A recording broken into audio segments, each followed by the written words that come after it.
now turn the time over to Chris Huff, who will reaffirm the Scout Oath.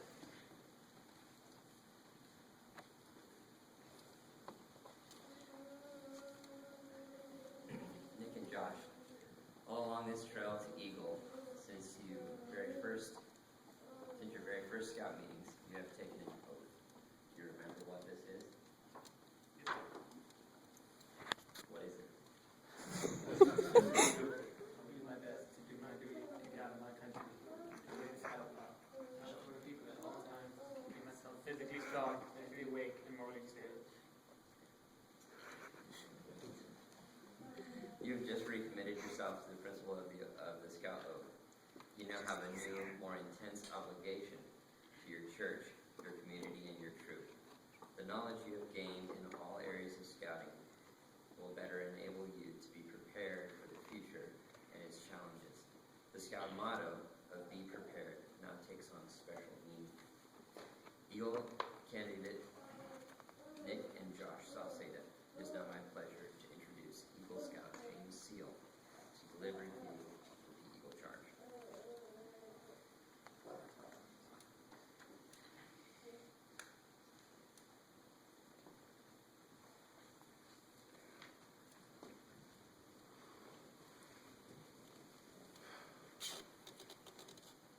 Thanks everybody for being here.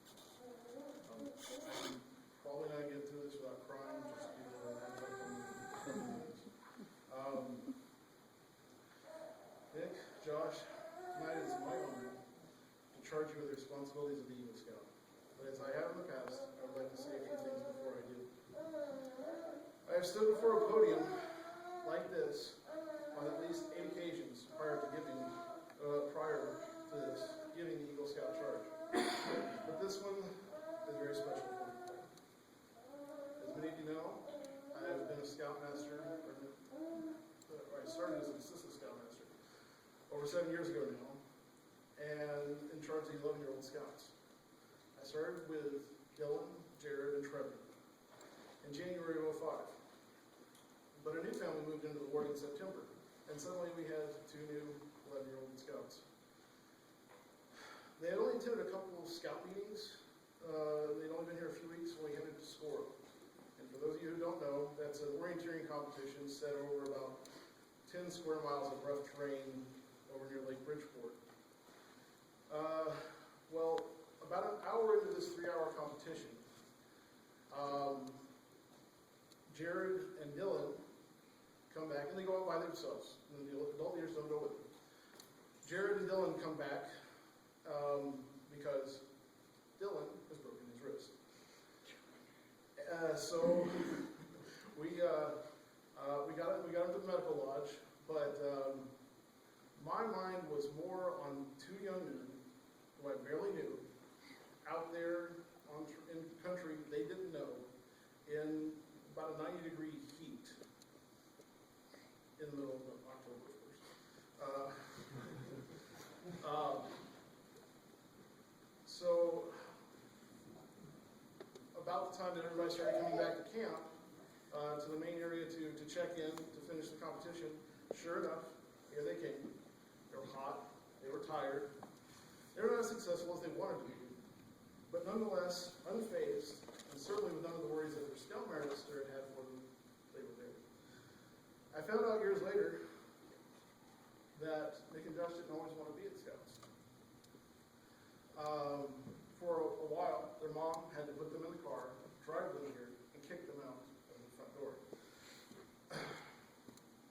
But they stuck with it. They had a bit of fun along the way, and now they are here. I can tell some interesting stories about twins bacon, rescued frisbees, general priesthood sessions, the only foot race I ever won against either one of these guys, and some very competitive games of Mario Kart. But this is about the Trail to Eagle. So let's go back to last June. One thing that only a few people know is that at that time, as school got out, I started a campaign, a texting campaign, to motivate these young men to finish what they had started. They both had projects approved by myself and Brother Christensen, who's our troop committee chair. They just needed to get down to business and execute them to finish their last few merit badges. I texted them quotes almost every day of the week about various topics: success, failure, excuses, hard work, pressure, self-respect, and overcoming challenges, just to name a few. Now, Nick finished this project before school started in the fall, and giving credit where credit is due, he could have been finished with all of his requirements months before his brother. But Josh worked most days last summer and helped Sage manage a local play, so he had a little free time. That led to a defining phone call and conversation last August that I had with him on an evening as I stood in the gas station.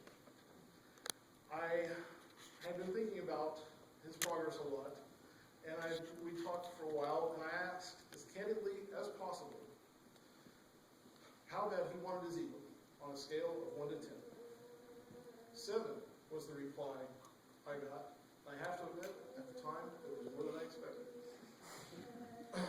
But here we are, having made the goal of that 70% shot, and there were more than a few moments of doubt on my part, but I always seem to remain in many ways, these boys, like I discovered them that hot October over 6 years ago, cool, calm, and unfazed.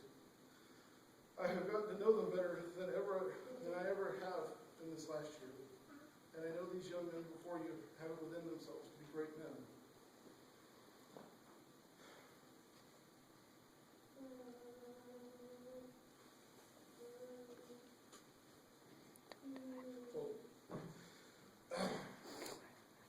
I wrap up my comments with something I must read, lest I not be considered an honest scout. One of the quotes that I emailed to Josh and Nick last August was titled, "From an Eagle Court of Honor Talk." It talked about the price of inaction. What they did not know at the time was, it was from this talk right now that I had written it then for this talk today, and I read it to you now. Achieving the Eagle Scout rank is the marathon of youth achievement. Athletic seasons, hard classes, part-time jobs are the 100-yard dashes, or at most the 5Ks, compared to the Eagle. Graduating high school doesn't even compete anymore, as it's no longer voluntary. Truly, to complete all but the project, or just a few merit badges, is like running 25 of the 26.2 miles and saying, nah, I'm good. Those people can say, I started that marathon, but they can never say, I finished that marathon. In fact, most athletes who start a race, but choose not to finish, in time find themselves too ashamed to even admit they were started. In your race, you may have sat down and rested, but you could not ignore the cheers of those on the sidelines, or the desire to finish the race. You could not watch the other scouts run by and not keep going. You could have jeered and laughed at them, but in the end, you realized the race is yours and yours alone to finish. If you didn't, you would have only yourself to blame. At 18 years old, they rolled the tape